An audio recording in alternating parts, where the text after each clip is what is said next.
Chie Satonaka.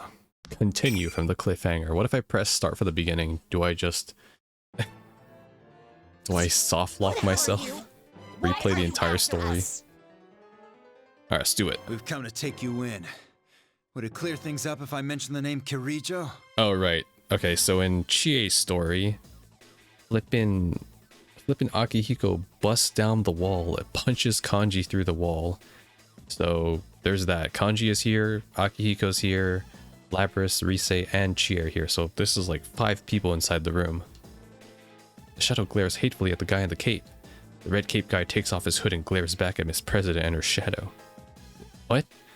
What does he mean by taking her in? No!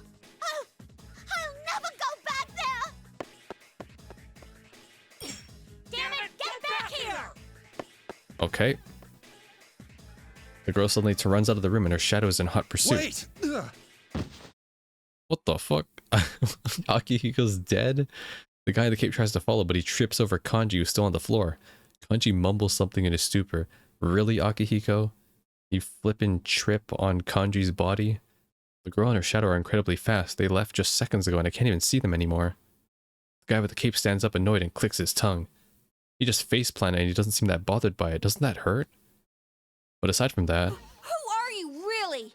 What did you do to Kanji-kun? We had a battle between men. Could you turn down a challenge for the title of strongest man? Huh? What's he talking about? What the hell was up? Were you up to, Kanji-kun? I have so many questions to ask that I don't know where to begin. The guy turns his back to me. I need to go after them. You're better off forgetting what you just saw. Whoa, wait a sec. That's all very well for you to say, but... Hey, I said wait! With another word, he runs out. Oh god, this is just like Yosuke's story. Lapras runs off, Shadow Lapras chases Lapras, Aigis chases Shadow Lapras, and then Yosuke chases Aigis. This is just the same, except it's Akihiko who's chasing Shadow Lapras and Chie follows. Talk about a one-sided convo. Couldn't he have at least said his name? The guy is so bizarre. I couldn't sense him approaching at all, and I can't track his presence now either. Rise bites her lip in frustration. Doesn't look well. She must have been concentrating hard this whole time. Of course, she's been under a lot of stress up until now.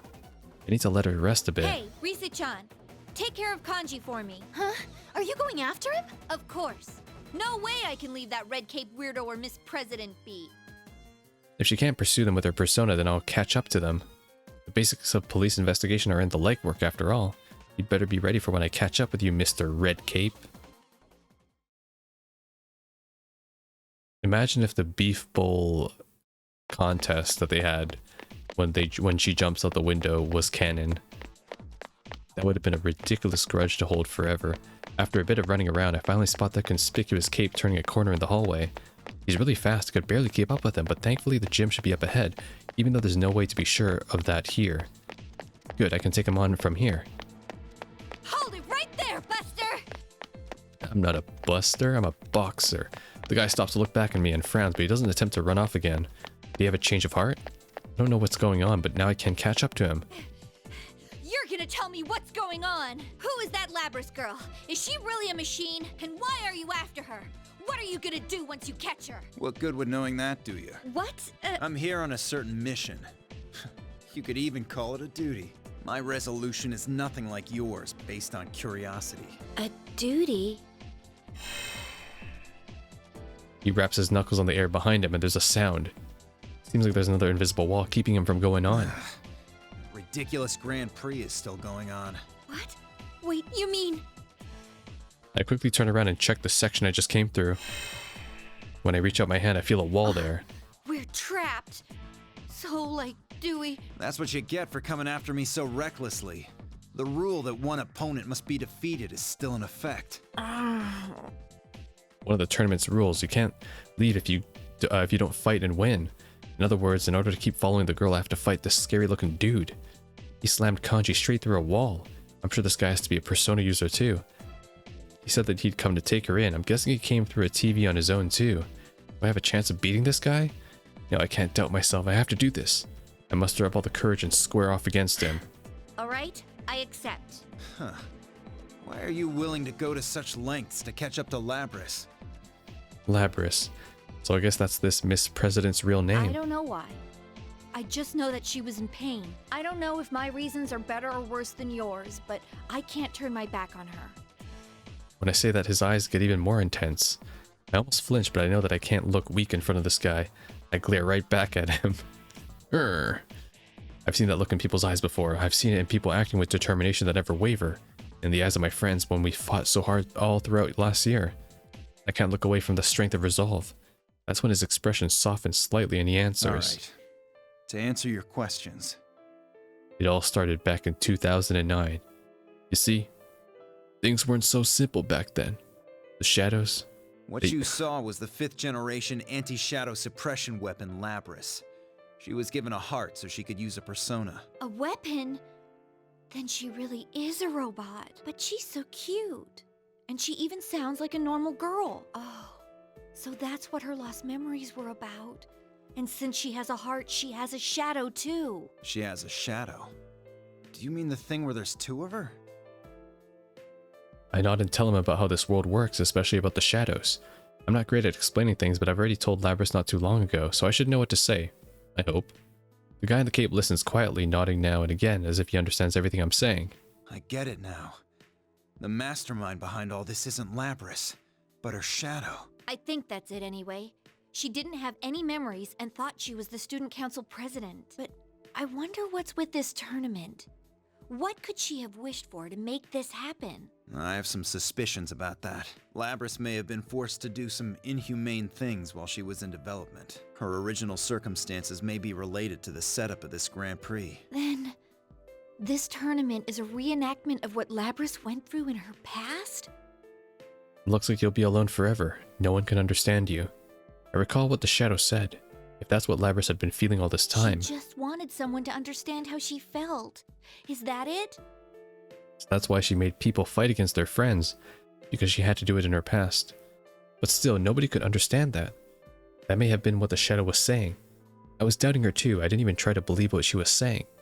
Even though my way of doing things wasn't great, I'm starting to get lost in my own thoughts, but the Cape guy speaks up. That's all I can tell you. If you still want to search for her, you'll have to defeat me to move on. What'll it be? I search for the right words within me. Of course we're going to defeat him. I need to think it through before I say anything. I can see the strength in his eyes waiting for me to say the right thing. I can't say I'm doing this just because. If Labrys wished to make us go through what she went through, that means she wanted to be understood. She wanted someone to save her. That's just your guess, though. But if it's possible I'm right, then I can't abandon her. That's why I won't go back until I've saved her. Her heart is worth fighting for. I'm looking straight into his eyes and I say this, and he smiles. But even though he's smiling, he suddenly seems a lot more menacing. What's your name? Mine's Akihiko Sanada. I'm Chie Satonaka, a 3rd year at Yasogami High. I like the fire in your eyes. Then let's fight. And see whose passion comes out on top. That's a pretty cool dynamic. Because both of them want to be police officers too. What Chie does, I think Akihiko wanted to be... He's just a good guy, really. I kind of thought he would be a police officer, though, because he looked up to Kurosawa. Alright, let's do this, though. I don't remember Chie's moveset.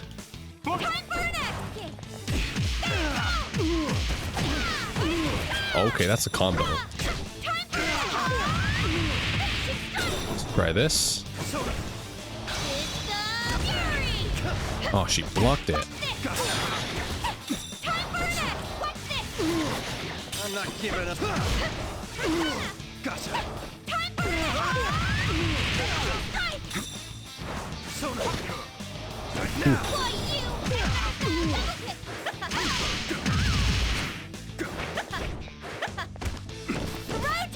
Again. Again. Oh god, Chie's grab has no sound effect, so it's just... It's so disrespectful, holy crap. Akihiko, you got double grabbed. Phew. That was a hard fight. But... I won? Looks like it. I won. Akihiko stands up and quietly speaks to me. Tell me, Chie. What are you gonna do when you get to Labrys? What will I do when I get to her? I need to answer this properly too. Now that I've won, I can't half-ass anything. I'm gonna apologize for saying such awful things to her. But that's not all. I want to talk to her. Really come to an understanding with her. Even if things are too painful for you to endure on your own, you can still overcome them if you have friends to help. I know that. And I want to show her that too. That's why I won't let her be alone. No matter what. Ugh, it's no use. I want to be strong and straightforward, but my feelings got ahead of my brain and I couldn't say it the way I wanted to. I mean, it's kind of embarrassing, but that's honestly how I felt. I stand there sheepishly, but Akihiko's expression softens as he smiles. It's not the same as the determined smile he had before. This is a kind one. You remind me a little of my friends. Your friends? I'm sure you'll be able to do the right thing. Do what your heart tells you. What the? He takes off his cape and sits on the ground. He hasn't said anything more, but I can tell what he means. Hurry up and go in my place, that's what he's saying, right? Okay. Thank you very much. I thanked him before I realized what I was saying. I mean, Akihiko believed in me. Even though we just met, he's placing his faith in me. I may not be the best talker, but we've communicated with our fist, and we've come to an understanding. And all I can do now is run. My legs, my heart, everything feels light. I should be able to reach out to the girl now for sure. That's nice. Until I hit another invisible wall. While I was on the way, Rise contacted me. Labras and her shadow seems to have returned to the announcement room together. If they're together, then it most likely means that Labras has been taken captive by the shadow. If they're in the same place, then Akihiko and I were made to fight just to buy more time. Luckily, Rise says that she's already escaped to a different room. She's complaining about how heavy Kanji-kun is too. I guess he hasn't woken up yet. In any case, when I open the door, it'll be a one-on-one battle against the shadow. I take a deep breath and open the door. Miss President... Oh, Labras? Are you here? That man told you to come here, didn't he? The moment I enter, a sharp voice calls out to me. I see the speaker standing alone in the center of the room. Is she the shadow? No, this is Labras herself. Of course, her shadow has to be watching from close by, too. I can't let my guard down. No, he didn't. I came here because I wanted to. You just want to capture me like all the others. Well... Labras reaches for the battle axe attached to her back. I can see it in her eyes that she's serious about this. Labras, I didn't come here to fight you. I'm never going back there. I never want to get put through that again. I'm gonna run away. Just you watch me. If anyone gets in my way, I'll stop them all! It's no use, she's not listening. She's completely worked up. It must be because of her past, it was so painful. But I need her to calm down right now. I brace myself for the fight and get ready. I'm sorry. I can't stop now. There's something I need you to know.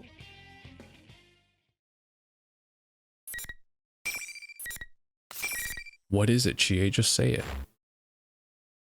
Say it while you fight. Wow, Chie's story is progressing quickly.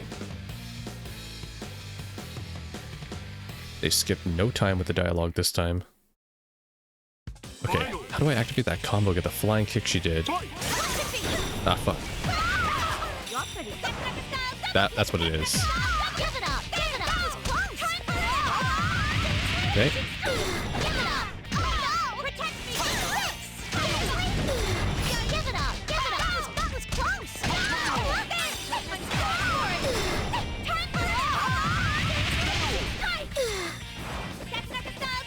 Oh, I missed. No.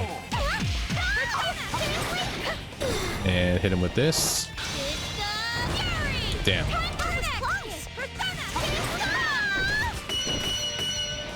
Chie has some nice combos. Good fighter. Why? Why won't anyone understand? Because you lack conviction. Labras, I wanted to... That's something Kiryu would say, let's be honest. I kneel down and talk to Labras, who's on the floor. The scenery beyond the glass wall begins to distort. Oh, it's this scene already. Wow, we're already getting hit with this scene. I'll skip it. We know what happens. What the? What is this? It's so horrifying that I almost fall backwards. These things shaped like people are hanging everywhere. There's a giant furnace-like object in the center and more of the things crammed into it like trash. What in the world is this? Don't tell me, is this what Labras had kept hidden inside her heart? When I come back to my senses, I notice that the shadow has appeared behind Lapras. Don't you get it? That'll never happen. You! Of course Chie-san's angry. You did lie to her after all. And wow, you didn't hesitate for a second to attack her. So you do want her to suffer then. You want to make her go through what you did. Shadow Lapras be like, you've seen this story already 3 times. Aren't you sick of it? That's not true. Maybe? You want the everyday boys and girls to experience what you had to go through, right? That's why we're in a school, having a fighting tournament. You want to see close friends fight for their lives against each other. Because if they do that, then they might understand. You want to make them understand. That ain't true! Lapras clutches her head. I try to reassure her, but nothing I say seems to reach her. It's like the shadow is the only voice she can hear. Shadow twists its mouth into a smile and continues whispering into Labras's ear. But it was all for nothing. It just left you more of an outcast than ever. It's all right, though. I'll take care of everything from here. You are me, after all. I'll destroy anyone who doesn't understand you and comes to get in your way. Just like you once did. Stop it! That's all a lie. You're not me. Lapras, no! You can't be me!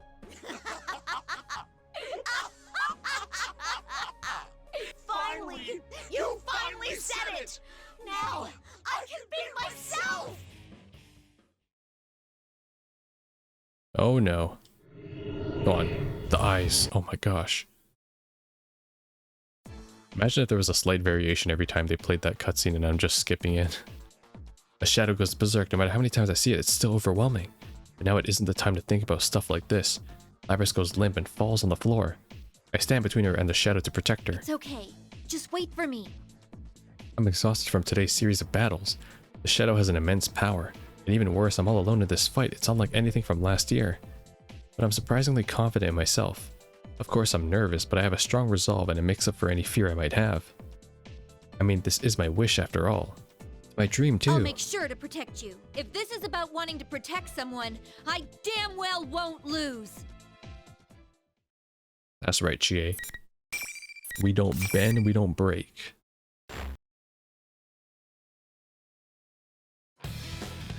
Shadow Lapras.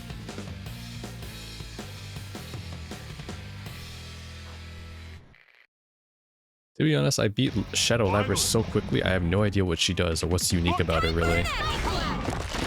Okay, well, what? She took out that much of my health? Holy crap, with one attack. That is crazy.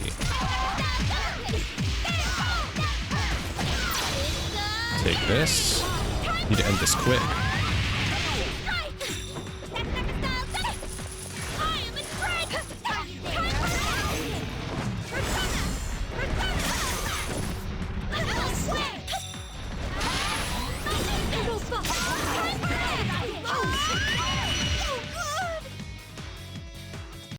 That first attack did like 25% of my health. Where like her axe almost consumed me. Dang. It's over. I didn't know she had a move like that. She did get the first attack bonus though, so maybe that's why. The shadow finally stops moving. I also sink to my knees as the tension drains out of me. But Lapras is safe. She's still trembling behind me, but at least she's not hurt. I was able to protect her, right? Why? Huh? Why did you protect me? Weren't you mad? Yeah, I can't blame her for thinking that. I was really angry back there after all. Didn't even try to understand what Lapras was feeling. But seeing Lapras with that blank look on her face is funny for some reason and I can't help but laugh. I wasn't mad at all. Actually, it's you who should be mad at me. I said so many awful things to you. I'm really sorry. I could never be angry at you.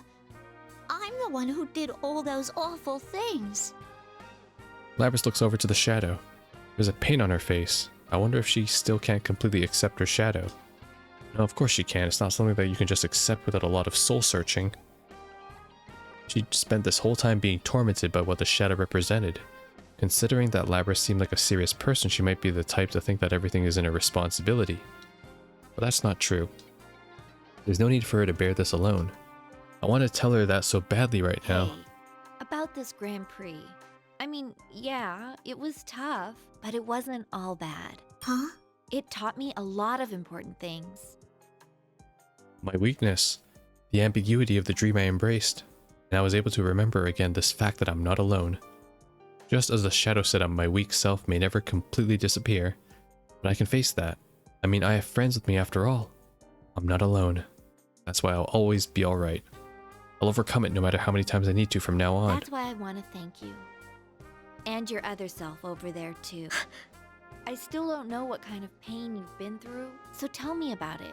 I want you to tell me everything, like how you feel and what you're thinking. Tell you about myself? Mm-hmm. I'll listen. If you have something that's too painful to bear alone, then let's work it out together. Together? I'm not alone anymore? I nod back to her. After hearing my words, Labrys finally looks up and looks to her other self. She's still trembling, but she isn't looking away anymore.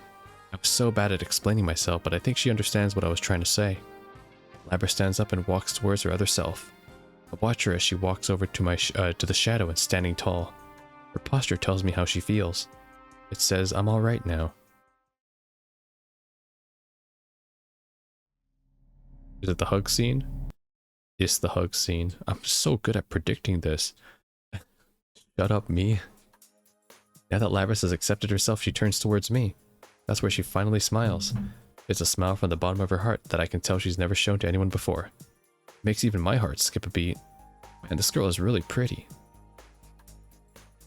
Says B and Lex. I take Labrys with me and we go get everyone who's been trapped by the walls created by the tournament rules. Oh, this time they didn't come for us. Okay, since the real mastermind is gone, the invisible walls have disappeared and everyone should be free now. We go around to each place. Yukun, Yosuke, Yukiko, and Teddy. Rise brought Kanji who had finally woken up, and even Naoto showed up, even though she shouldn't even be here. She told us that she just happened to be back in town because of the job she was doing. Eventually we got to the school rooftop as a big group. Where we open the door to the rooftop area, we see something surprising. This isn't the rooftop at all. Instead, the area before us was a studio-like place that we had used as the entrance area to the TV world during this case last year. It should have disappeared after that, but it looked like it got restored when Labrys entered the TV world when the school was created.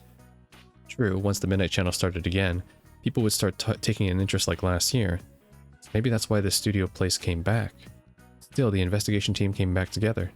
This would be the perfect time. Labrys was hiding behind me, but I retch around and shove her in front of me towards my friends. I have someone to introduce to you guys. This here is Labrys-chan. Chie-san? I explain everything that happened to everyone.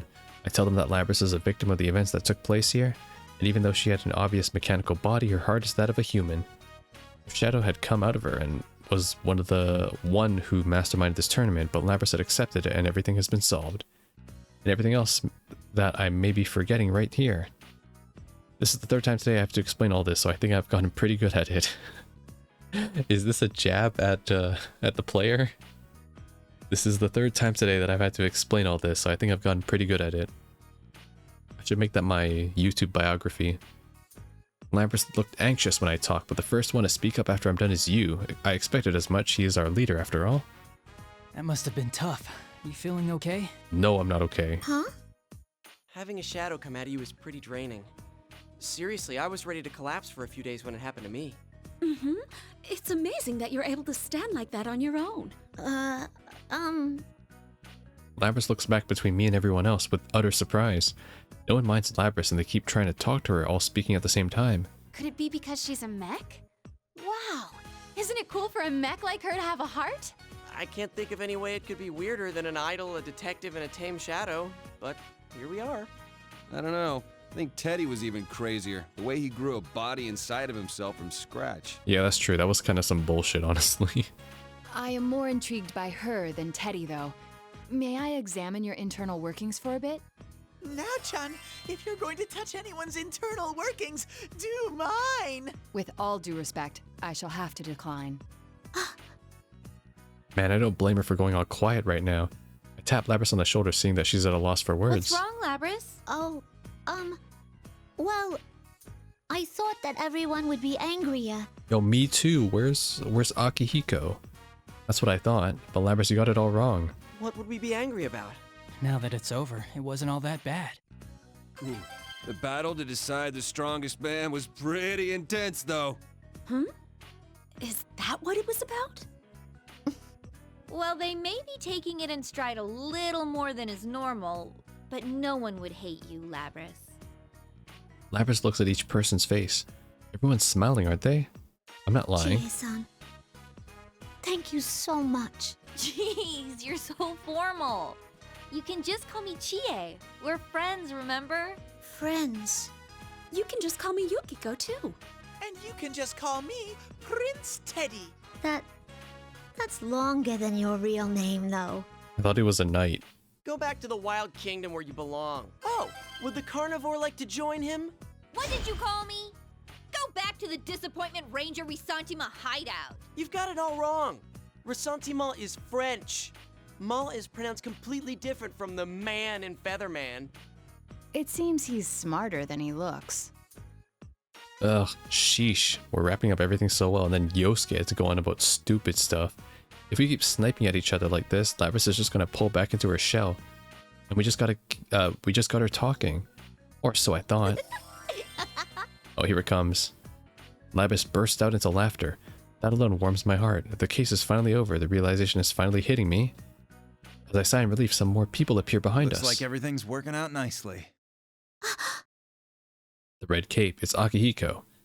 Could the other two ladies with him be his friends? I sense Labrys go tense next to him.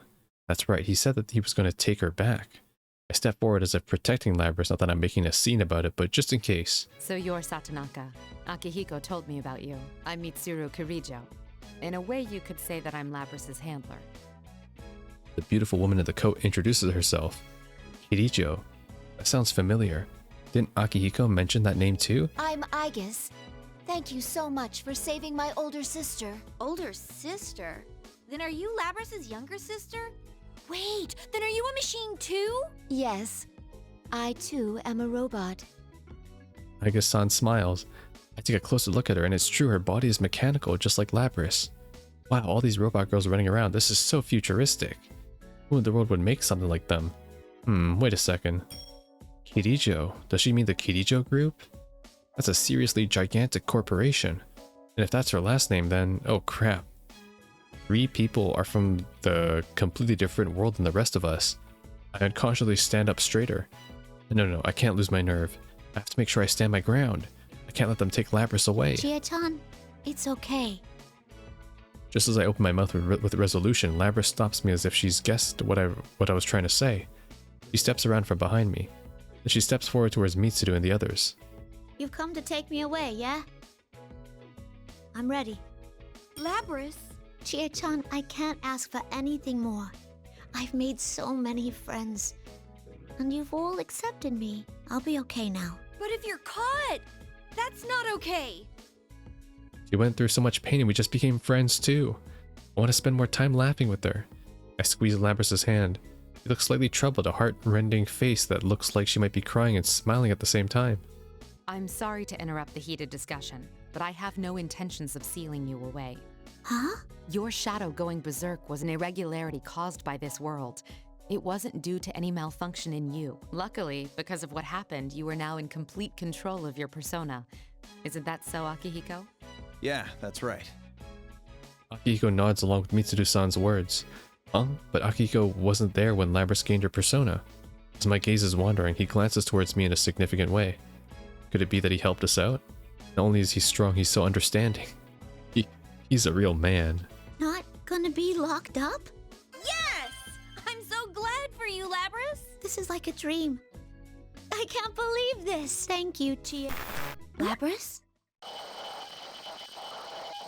Error unexpected, unexpected, expected, Labrys suddenly stops moving. The way she stopped was odd. Akihiko and the others seem to have noticed as well, and they furrow their brows. That's when... It's not over yet. Wait, what was that? That's That wasn't Labrys's voice. It's emanating from her, but it's completely different. Seeing this, Mitsuru-san seemed to pick up on something we couldn't. Is this the same communication system we use? Everyone, step away from Labrys. Mitsuru raises her voice as Labrys brandishes her battle axe. The metallic blade, almost as tall as she is, gouges at the ground. Small chips of concrete brush past my cheeks as the floor breaks up. That was close. I mean, what's going on? I look back to Labrys in confusion, but there's no light in her eyes. What the? I cannot gain access. She is being hacked. It isn't coming from inside this facility. The signal originates elsewhere. You mean outside the TV? This is just a little extra resistance. Now, entertain me. The voice that comes back sounds nothing like her original voice. Within the blink of an eye, Labrys dashes towards me. There is no hesitation in her movement. If I don't brace myself, I'll be going down. Why do we have to fight each other again? Okay, Chie gets 4 fights in the conclusion. Damn. She gets Akihiko, Labrys, Shadow Labrys, and then Shadow Labrys, Labrys. Shadow Labrys, Labrys. This is like Super Saiyan God, Super Saiyan Jesus.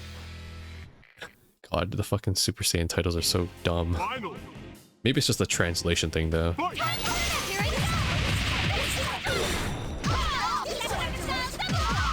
That gave her iframes?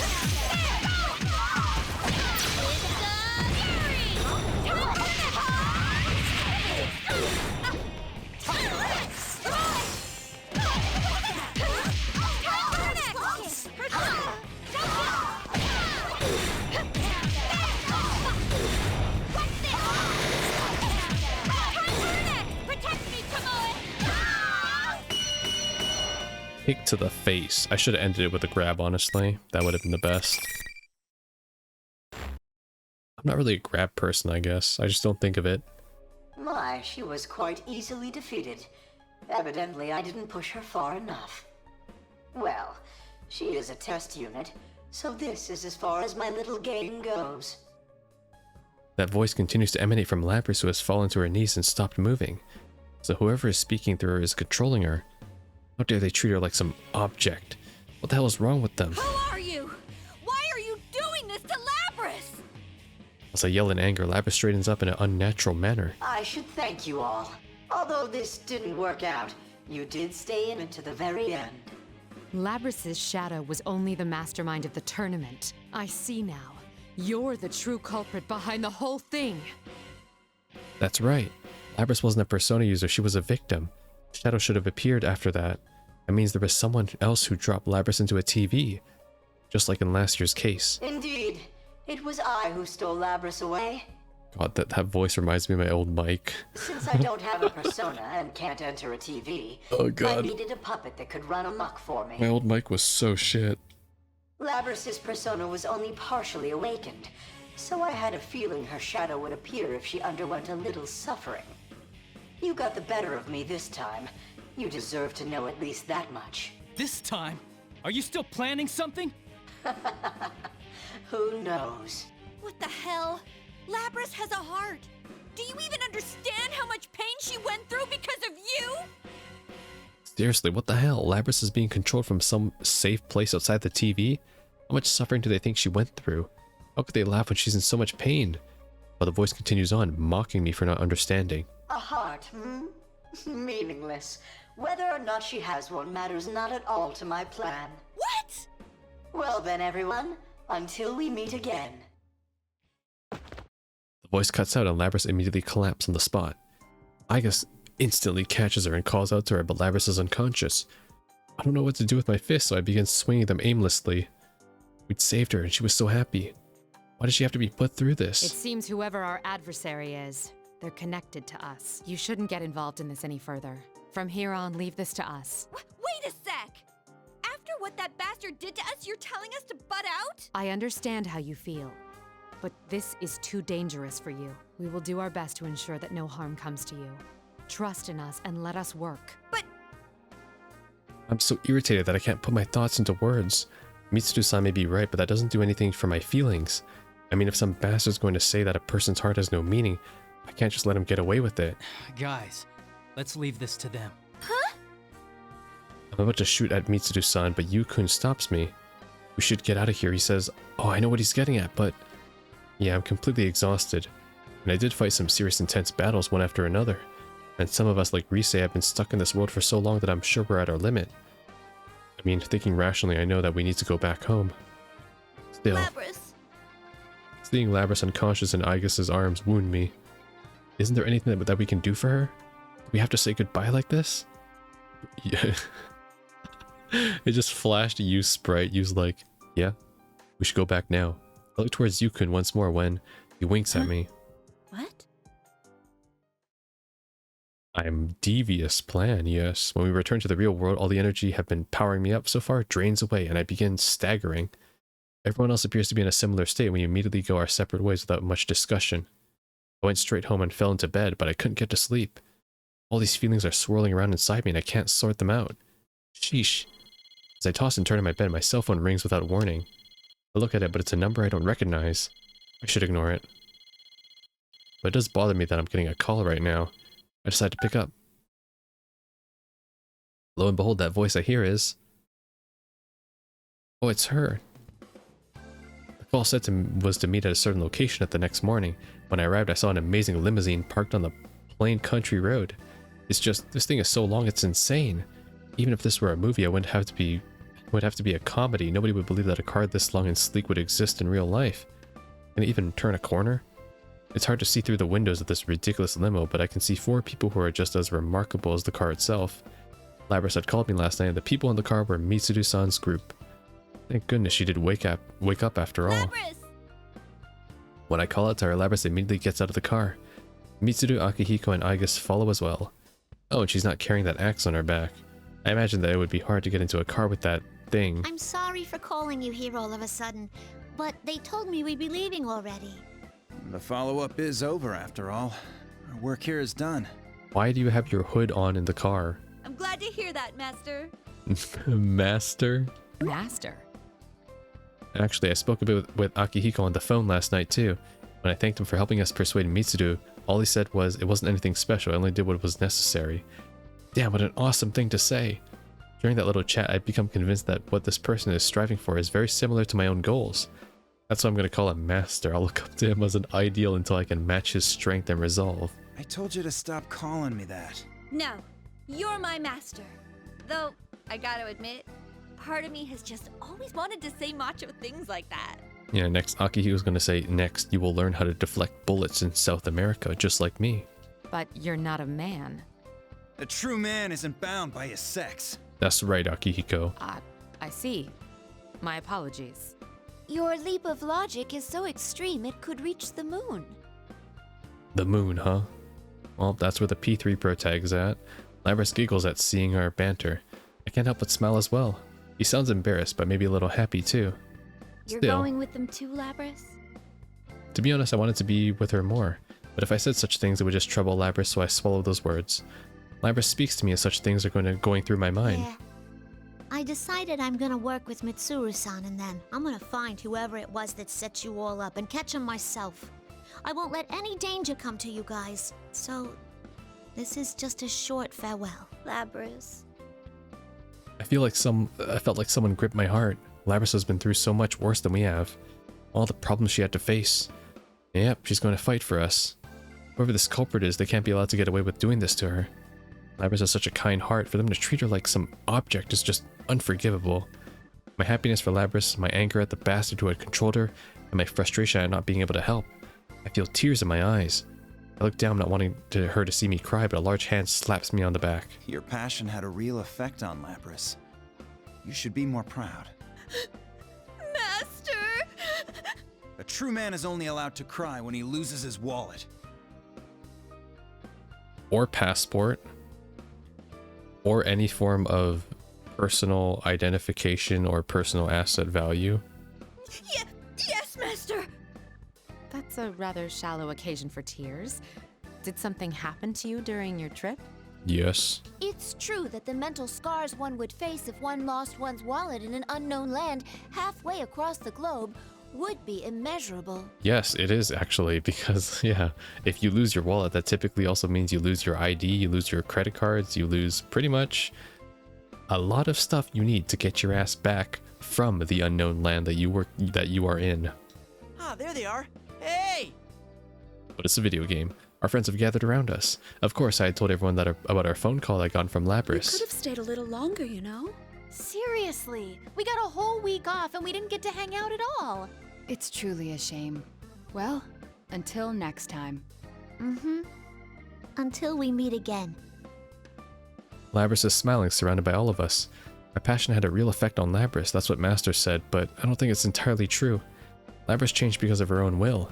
She seriously wished that she was understood. That's why her wish came true. I think that's all there is to it. We should get going. At Mitsudu's signal, the limousine engine turns on. It's time for them to leave. Labras's face clouds over. Sheesh, looks like I gotta say something.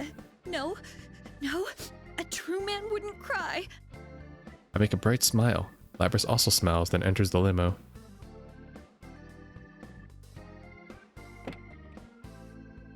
Is she gonna wave like forever again, like last time? As the car takes off, Lapras sticks her head out the window and yells loudly. Hey, Chie! I'm really glad that I met you, Chie! No, it's no use. I'm the one who told her not to cry. Lapras is smiling just like I told her. Looks like I won't be a true man today. I'll see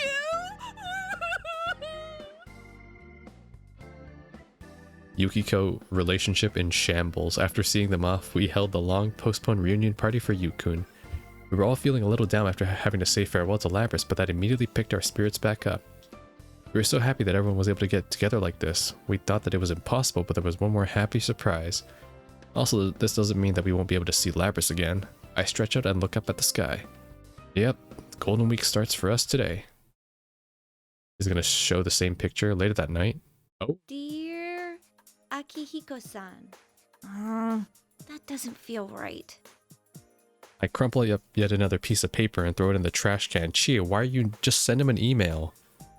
Just send an email to the Kirijo business email. Be like, yeah, I know Akihiko. I just can't figure out how to start this letter. I'm not really good at writing letters. Oh, maybe it's too formal. All those how to write professional business letters articles I looked up really aren't that helpful. I take a deep breath and... To my master. Ooh, much better. I relax and my pen follows the wishes of my heart. I don't have the best penmanship, but I think a lot nicer to get a handwritten letter than an email. How have you and Lapras been? I've been well. I've been doing my best while remembering what you said to me on that day. Do you remember? You told me that I would be able to do the right thing. That made me want to become a police officer even more. So in order to catch the culprit, me and the investigation team are... Oh, crap! Phew! That was close. I'm supposed to keep that a secret from him. Time to redo the paper. We're going to find out who has been using Lapras. In other words, the investigation team is back in action. That was a big surprise that came out of Yukun's party. Yu himself was the one who suggested it, so we were all surprised. Oh, whoops. I turn off auto-read for a second. Seriously. He said let's leave it to them right in front of Mitsudu and the others. But it looks like Yukun has other plans in mind right from the start. Man, if you could be such a convincing actor, I can't go spilling the beans in a letter. But to lie to Master... No, I have to lie to him. I can't let him find out no matter what. I crumple up the piece of paper again and throw it away. I guess this really isn't my thing. I'll give it another try tomorrow. Aha, procrastination. Will I be able to do the right thing? I'm going to believe in those words and do my best to live up to them. I really wanted him to know that. Next to the letter is a Police Academy entrance exam guide. I bought this a long time ago, but haven't even touched it. Gotta face that someday too. When I look at the clock, I realize that it's already past midnight. Oh, yeah. So sleepy. Oh. Since Yukon's with us again, we've gotta give what we decided on our best shot. Investigating on our own, huh? I stand up from my chair and stretch out, then fall onto my bed. It's so fluffy I can't stop myself from immediately drifting off into sleep. I'll do my best to... My future. What I want to protect, an enemy we must fight. There's so much that I need to think about. I'm not good at thinking. There's probably getting going to be a lot of things that don't go as planned. But I just need to concentrate on one thing at a time. Even if something doesn't go well, I shouldn't let it get to me. Yes, because I have friends, I know I can go on. Along with my friend. Chie end. Oh, Chie's is a yellow end as well. I just don't understand the color classification then. By the way, 45 minutes already? Damn, okay. Whatever, longer episode. Because you get Yukiko. I want to include at least 2 each time. Labrys? That was what Miss President said. Miss President is now completely different. What she had arms and legs before is now metal. Her form was now exactly the same as the shadow, including all the mechanical parts. All systems are clear.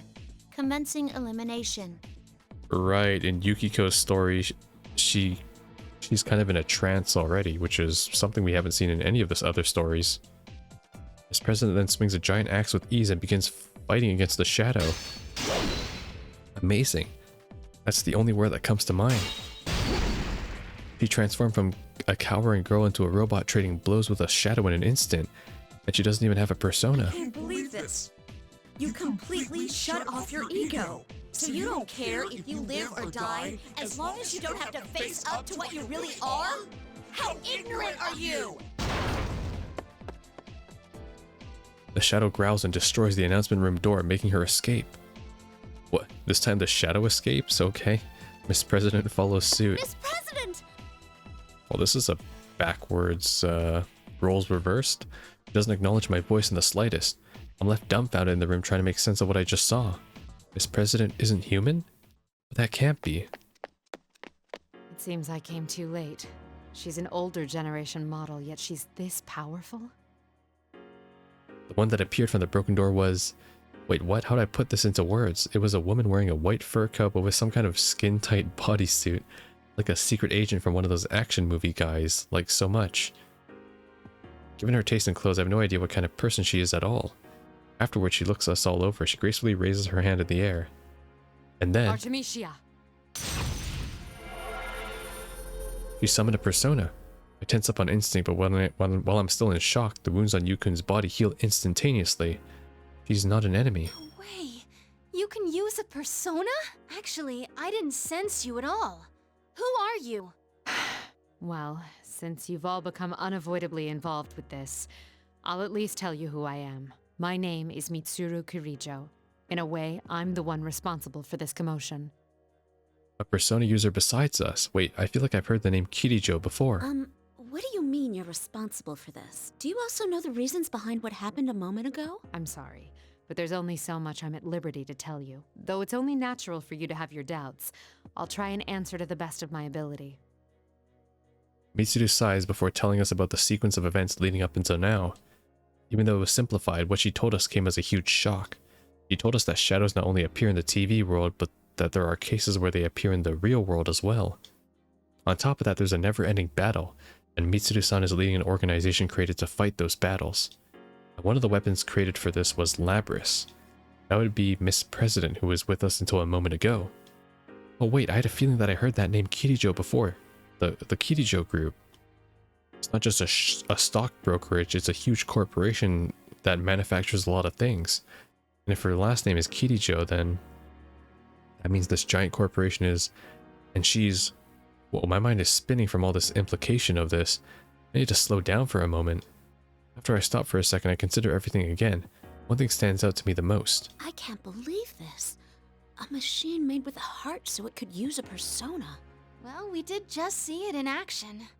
I understand that it's hard to believe, but I'm not lying to you. It's the truth. Of course, I didn't expect a shadow to emerge from her like that. Mitsuru-san continues on after looking us straight in the eye. You should leave the rest of this to us. It's all right if you back out now. Her words have an air of authority to them. She seems very strong-willed. This is a person who is well aware of the gravity of the situation. She's right though, ordinary high school students like us probably shouldn't be involved in a case like this. Even though she healed Yukun, I can't help but worry about him. I'm concerned about the friends I left behind as well. Still... I understand what you're saying, but I can't leave Miss President like this. What? Why not? From what you told us, it seems like she was created only to fight. But I can't claim that this has nothing to do with me. The way she talked was just like a normal girl. Miss President was suffering, even if she was a robot created only for fighting. Can't leave her be after seeing her so emotional. She's not just a robot anymore. And I promised her that once we got to the bottom of this, we'd go out and have fun together. I can't break that promise. If she has a heart, that's all the more reason I can't turn my back on her. That's right. It doesn't matter if she's a machine. She and I were able to relate to each other. And she protected us. If she's suffering right now, then I want to be by her side and support her.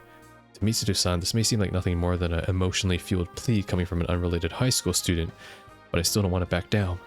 I'd like to make a request too. Will you take Yukiko with you? Yukon? Don't worry about us.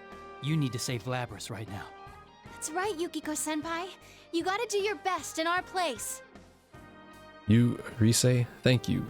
Mitsuru-san looks at us waiting tensely and furrows her brow and then speaks up. If you're still concerned about Labris despite knowing the dangers involved, then I won't stop you. Thank you. But we can't waste any more time. Let's go. Coming. Mitsuru takes the lead and exits the announcement room. I sprint after her. You and Rise,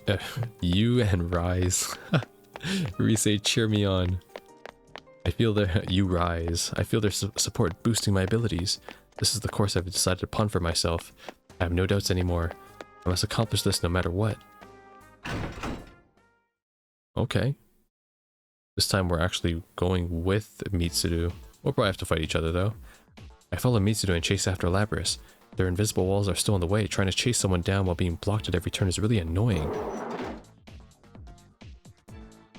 We're eventually led to one of the empty classrooms and Mitsuru-san's face turns gloomy. Another one of those invisible walls. She reaches towards the other exit to test it out and knocks on thin air. Does that mean? I reach out to the door we just passed through. Another invisible wall. We can see outside, we just can't leave. Oh no, does this mean... Ugh, the tournament rules are still in effect, it seems. She plans to make us fight each other. I should have seen this coming. Mitsuru draws the thin sword at her waist as if resigned to the task before us. Don't tell me, do I have to fight against Mitsuru now? Even with her sword pointed at me, I can't bring myself to take a defensive stance. Seeing me like this, Mitsuru furrows her brow.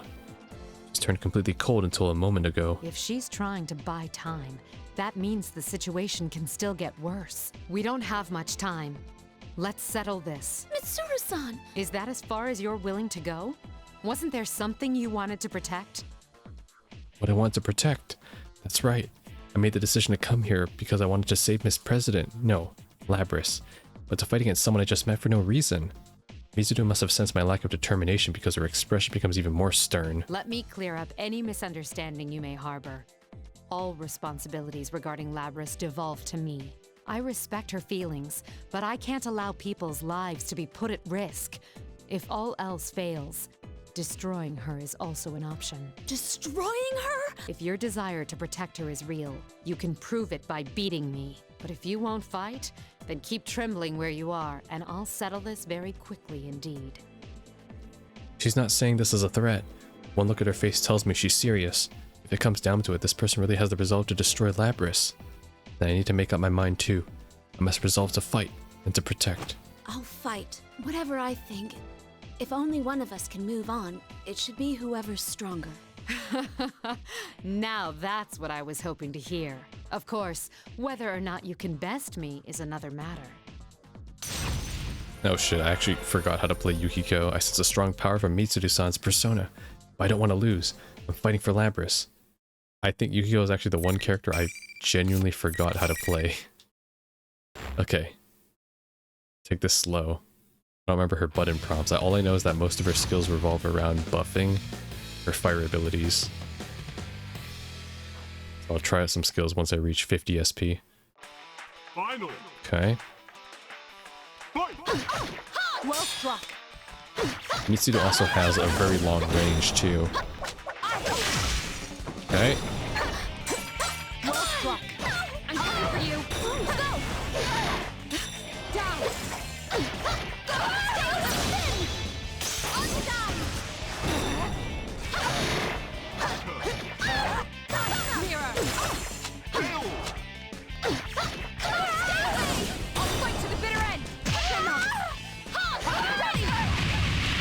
knock her up, and then finish off here.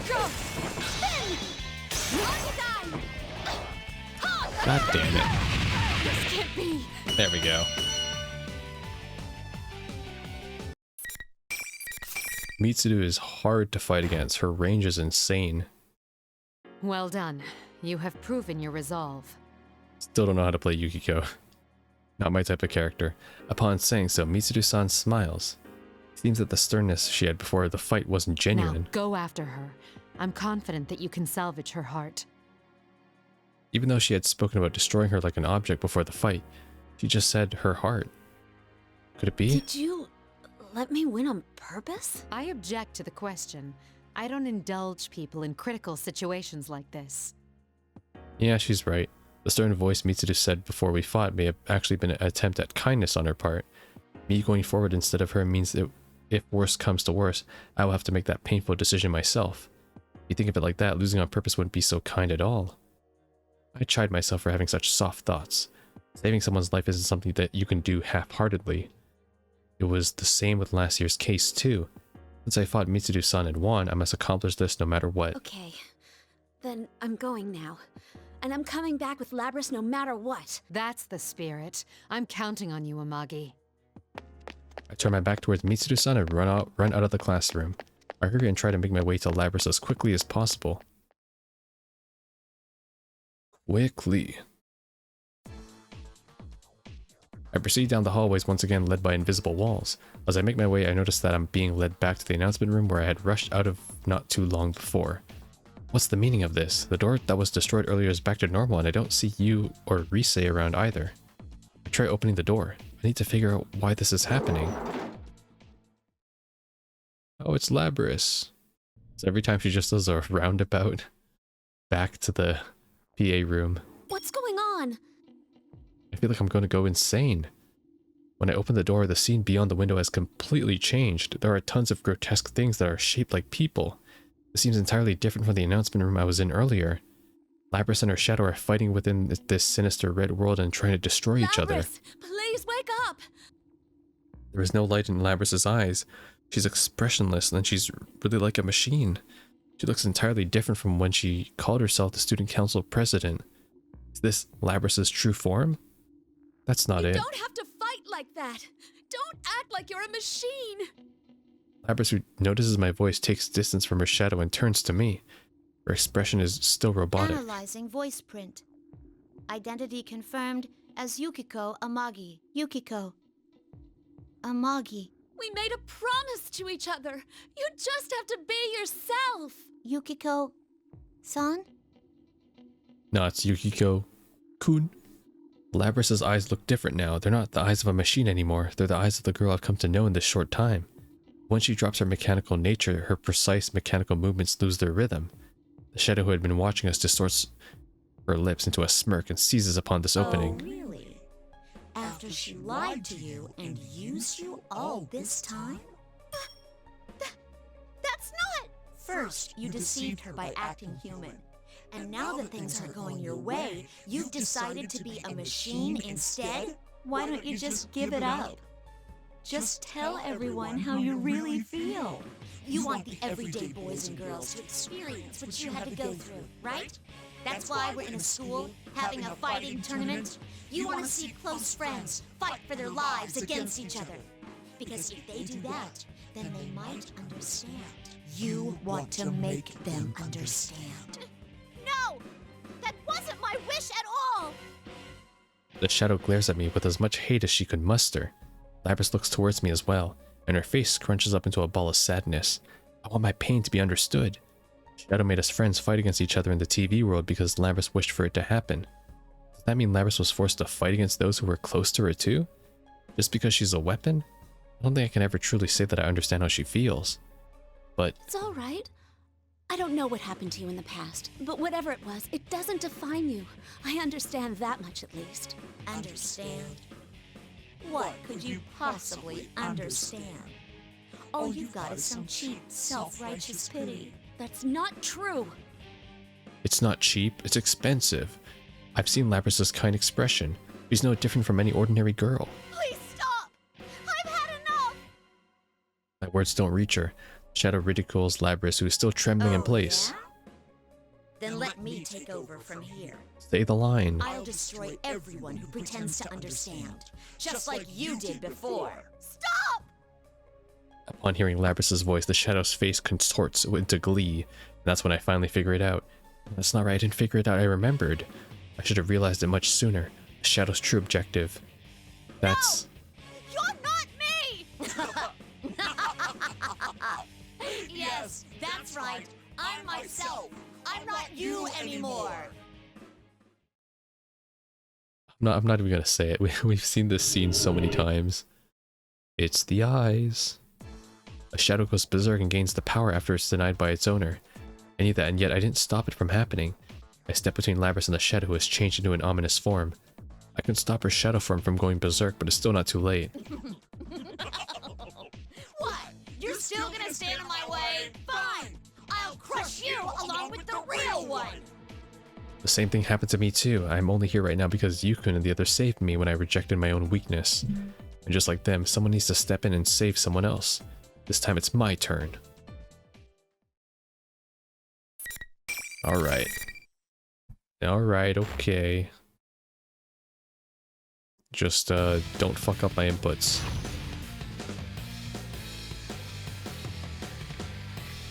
I remember, Yukiko has like a self buff for Fire Amp, right? How do I activate that? Oh, wait! Stay away! Don't brace yourself!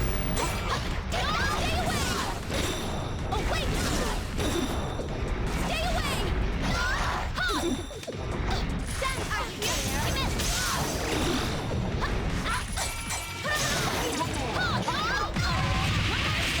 Okay.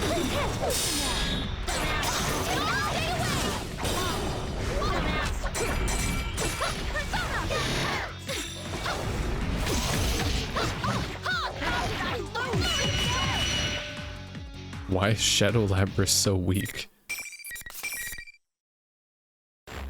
Interesting though, okay, so reverse sweep A is a longer ranged attack of the explosion. Labrys' shadow collapses and stops moving. Thank goodness, it seems that I managed to win.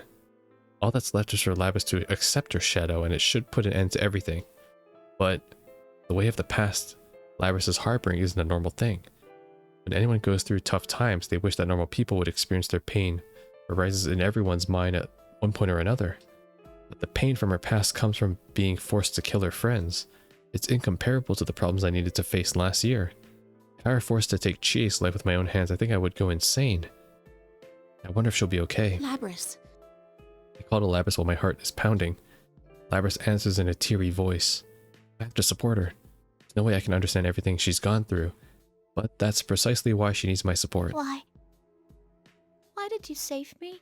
Because everyone needs their chance to save you, Labrys. You already know I'm a machine. I'm a machine that's supposed to protect people.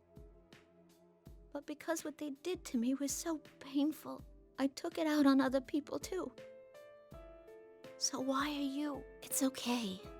You must have suffered so much. I'm sorry. You went through so much pain to protect us, but it's all right now. I won't let those things happen to you anymore. Labrys looks up in response to my words. When I think about when Labrys protected us from the shadow, how she closed off her heart and reverted to the mechanical self that she never wanted to show anyone, my heart aches.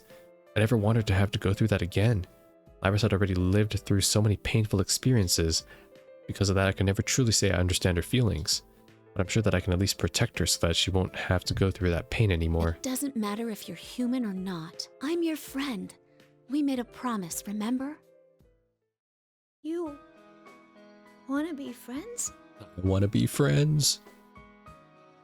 Be friends? We're friends already.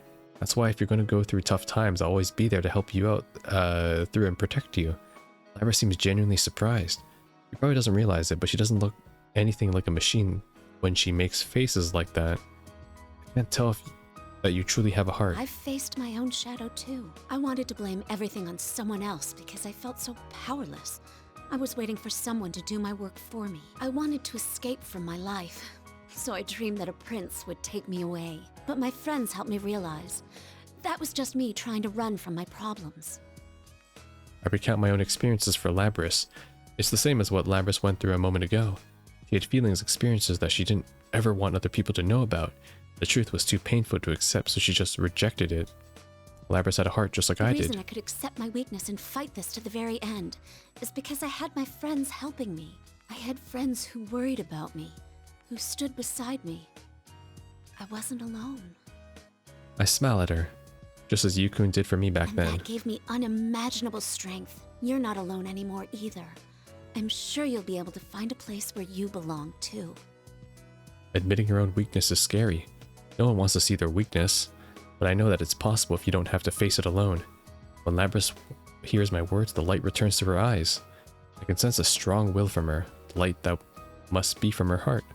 I'm so glad that my words got through to her. Labrys nods reassuringly and then begins walking towards her shadow. She takes the steps towards her own weakness. At this point, Shadow Labrys is like, yeah, I've heard this story like 4 times now. It's the hug scene, who would have thought? Before long, Rise contacts us. She must have sensed the Shadow's disappearance and we managed to join up with each other. The invisible walls and the tournament rules both seem to have stopped when Labrys accepted her own shadow. As Rise uses her persona to contact everyone and tell them that everything's been solved, none of us are surprised to discover that Kanji-kun is here as well as Naoto, who wasn't even supposed to be in Inaba today. Rise tells everyone to meet up on the rooftop. From what she says, the studio-like space connected to Junes seems to have been restored there. The 4 of us immediately begin to head towards the entrance, but Labrys stops. When I ask what's going on, she responds anxiously. Hey, can I really come with you? Seems like I'd just be a nuisance. Huh? What do you mean, a nuisance? Well, you know, I'm a machine. There'd be all sorts of problems. There would? What does she mean by problems? Compared to Teddy, I can't think of any possible issues Labrys would cause. Are you saying it wouldn't bother you and your friends? Wow. You sure are cool about all of this. Jeez, Labrys, you sound more human than a lot of people out there. If I were you, I'd brag about it. You don't think it's cool being a robot and a persona user? It's unique, that's for sure. In any case, there's no way you'd be a nuisance. Yukun and Rise both laugh out loud. I can't help but giggle along with them. Considering our circumstances, there's nothing all that weird about Labrys. She's now a good friend of ours, no different from anyone else here. Until a random guy takes over her. There they are. Welcome back. Yukiko! You really outdid yourself this time! When we reach the entrance area, Yosuke and Chie call out to me. They've been worried about me ever since I fought against them. Teddy notices that Labrys is with me and immediately dashes over with glee. Are you okay, Miss President? I was so worried about you. Huh? Those hands and legs, are they accessories? You're so meta-luring. I heard that in the last story. I can scarcely believe my eyes. The Kirijo group's humanoid weapons actually exist. Naoto seems to know a bit more about her already, but yeah, considering that everyone is here, I think now is a good opportunity to introduce her. I tell everyone everything that happened with Labrys with some help from Yukun's supplemental comments. After I finish talking, silence washes over the rooftop. Labrys has fallen silent too and looks nervous. Kanji is the first to speak. I don't really get what's going on, but everything worked out, yeah? But Kanji's the actual protagonist. Flippin' dreamt through the whole thing. Oh, I'm glad everyone's alright. What's with the jumping to conclusions? You're one of the things that got us into this mess, you know. Well, that was a... Anyone could have done that. Actually, are you feeling okay? You're not tired or... Oh, what am I saying? Of course you're tired. Huh? No, I'm fine. Isn't there something wrong with this picture? Shouldn't you guys be pissed at me and all? Huh? What would we be mad about? Nah, don't worry about it. We're cool. Pretty much all of us have caused trouble for each other because of our shadows. Yeah, especially Kanji-kun. Me? It's not fair. I never saw your guys' shadows, you know. Naoto's was pretty crazy, at least. Don't drag me into this. I mean, after the epithet given to Kanji-kun, I imagine that his shadow must have been far, far worse than mine. Yeah, that's true. Naoto was like the last party member, so everyone saw hers. Hell no! Labrys blinks in surprise after seeing the group's usual friendly pace. See, I told you that there wouldn't be any problems. When I say that to her, Labrys quietly replies back, "Man, you were right." And then it's the crew. Well done, Amagi. I had every confidence that you could do this. I hear a voice behind me.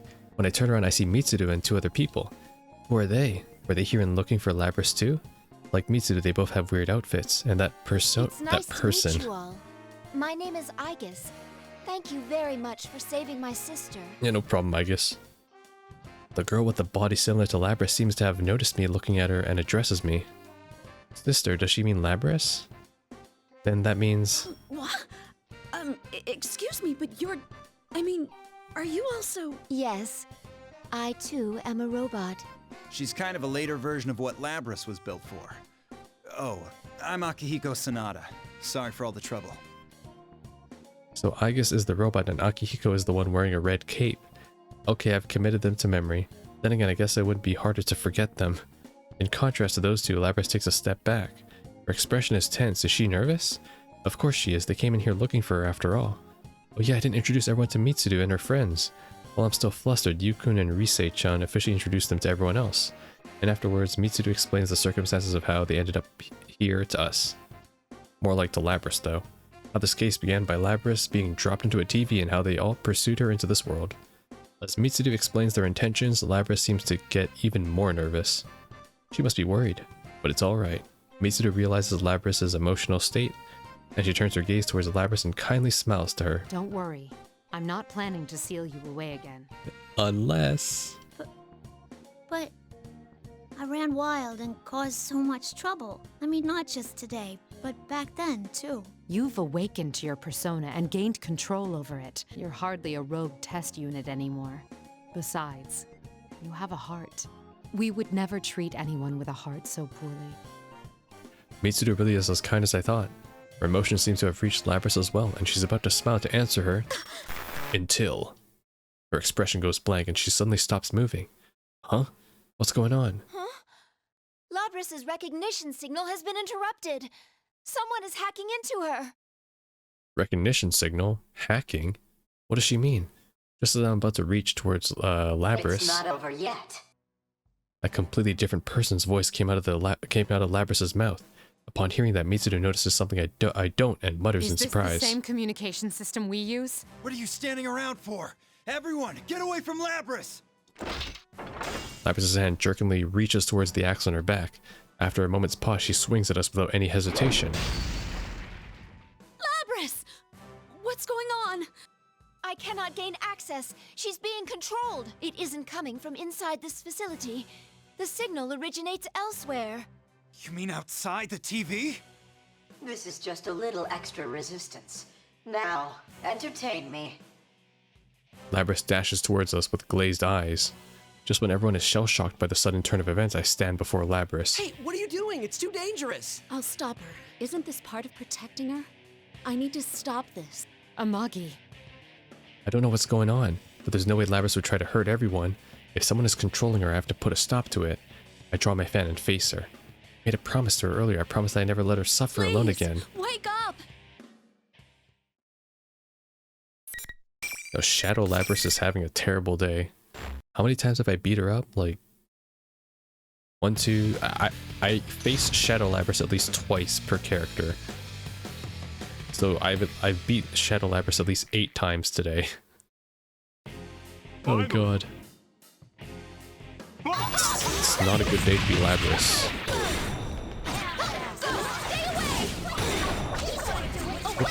There we go.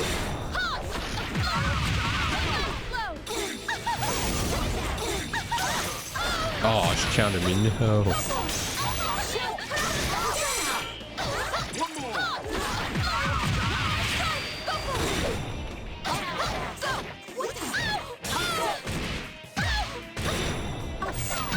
Oh wait, no, not that one.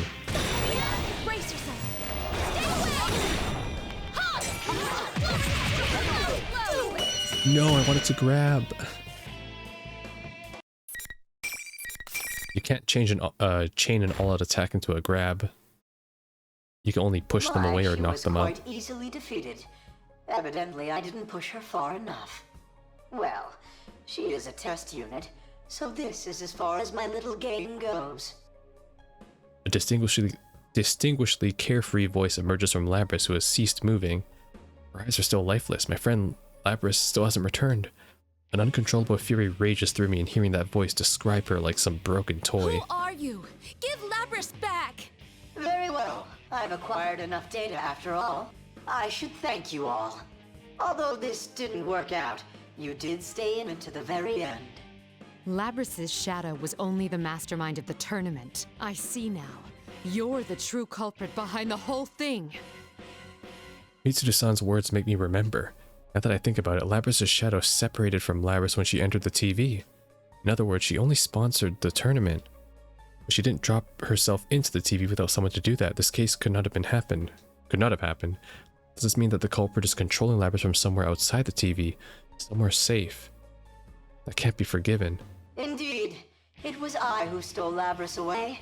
Since I don't have a persona and can't enter a TV, I needed a puppet that could run amok for me. Labrys' persona was only partially awakened, so I had a feeling her shadow would appear if she underwent a little suffering. You got the better of me this time. You deserve to know at least that much. This time? Are you still planning something? The culprit mocks us. I can't take this anymore. I thought that I was finally able to save her. I thought that everything would be alright. That's enough! You're the worst! Labrys has a heart! How can you do this to her knowing that? A heart, hmm? Meaningless. Whether or not she has one matters not at all to my plan.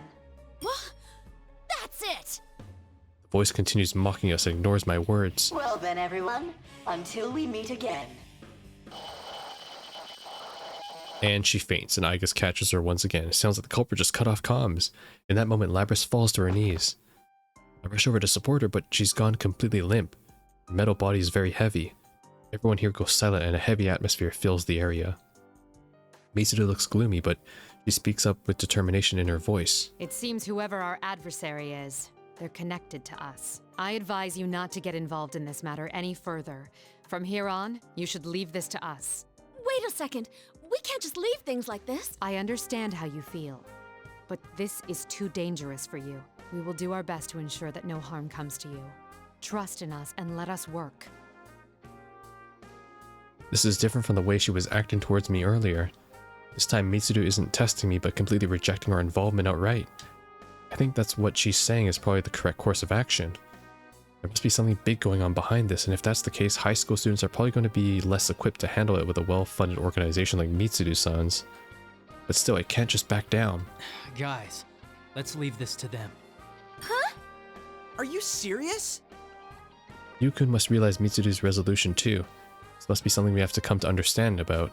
My mind understands that, but my heart Yukiko, still... it's best for now if we go home. Yukun puts his hand on my shoulder. I just hear him say, "For now," under his breath. For now. When I look up in a reaction to Yukun's words, I feel a strong fire in his eye. I see. I nod in acknowledgement. And back to the real world after we got out of the TV. We disbanded on the spot without much convo. Mitsuru and her friends were a bit flustered to pop out at Junes in the midst of a bunch of shoppers. That goes for all of us really. With this many people looking out of the ordinary, we did cause a bit of a stir. I regret that we have to part there so quickly because there was much more that I wanted to say. But I know there was no real way that I could express myself anyways. When I return to the inn, the day's exhaustion hits me all at once. I draw a bath and even fall asleep in the bathtub for a bit. End the story right there. Yukiko dead. After waking up, I go back to my room and prepare for bed. But then I receive a call from an unknown number. Usually I don't pick up calls from numbers I don't recognize, but something tells me I should take this one. And good thing I did. The next day. And allow me to thank you once again. You did a lot to help today. Mitsuru steps out of the long limousine parked in the outskirts of the shopping district and bows deeply. We're still in Inaba, but she had this big black limousine, and it's so out of place it feels like we're someplace entirely. I can just tell that everyone around is watching us. So, since Mitsuru and her friends have finished investigating this case, it seems like they'll be leaving Inaba. Standing next to her is Labrys. She's the one who called us so we could say farewell in person. Come on, Yukiko. We have to see her off properly. Huh? Yeah. Labrys was controlled by the culprit back on the roof, but there seems to have been no major issues with her body, so she looks like she's going to be fine. I should be happy knowing that she's safe. I should be smiling, but I just can't. I end up sounding downcast when I speak. You really are going with them. I'm gonna miss you guys, but I made my decision to throw in with Mitsuru-san. I want to capture whoever's behind this. Whatever it takes. You know how you protected me this time? Now it's my turn to repay the favor. I'm about to say that she doesn't have to worry about such things, but I stopped myself. I see. So Labrys made this decision herself. I wish she could stay here with us. But if my friend made this decision, then I need to support her. And I'm definitely gonna be back someday. So, why don't you give me a rain check on that promise? There's only one place to eat in this town. It's Aya's, the beef bowl place. Sound good? Yeah, that's all right. It's still a promise. Hearing that, I'm finally able to smile for Labrys. She's right. It's not like this will be the last time we see each other. Our promise will never change. I'll be waiting for you, though. If you break my promise, I'll make you rue the day. Labrys laughs and shrugs at my joke. It's not a joke. I need to protect this place, the place that she promised she'd return to. Not just succeeding my family at the inn anymore, I have another reason to introduce. I need to stay here. We'll all be waiting for you. Come back soon. Everyone else feels the same way. It's sad to have to part with someone after just becoming friends, but we all believe that we'll see her again. Labrys looks like she's about to cry, but she manages to keep her smile and nods.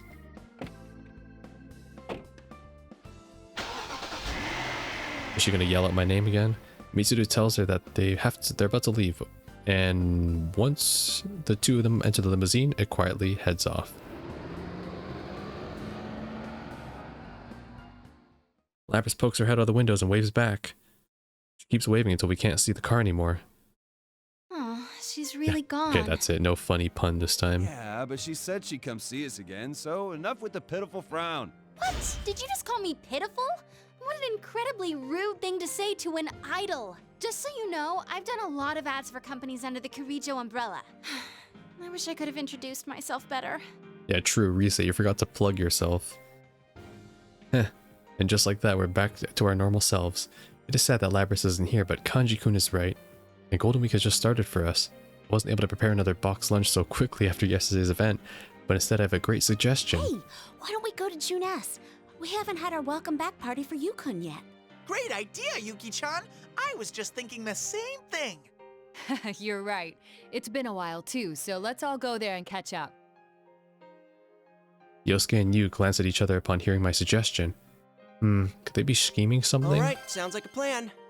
We have a few things to talk to them about too, right, partner? Yeah, let's go, everyone.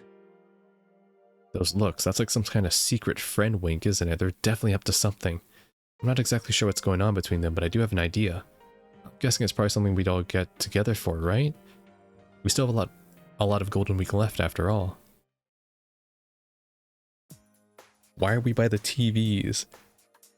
After the welcome back party for Yukon, Chie and I are in the miscellaneous goods section looking at trinkets. Teddy and Yosuke have gone back to work while Rise takes Naoto shopping. Yukon and Kanji are together in the grocery area. Everyone's just doing their own thing. Boy, was I surprised when Yukon brought that up. I didn't tell her we wouldn't get involved, was it?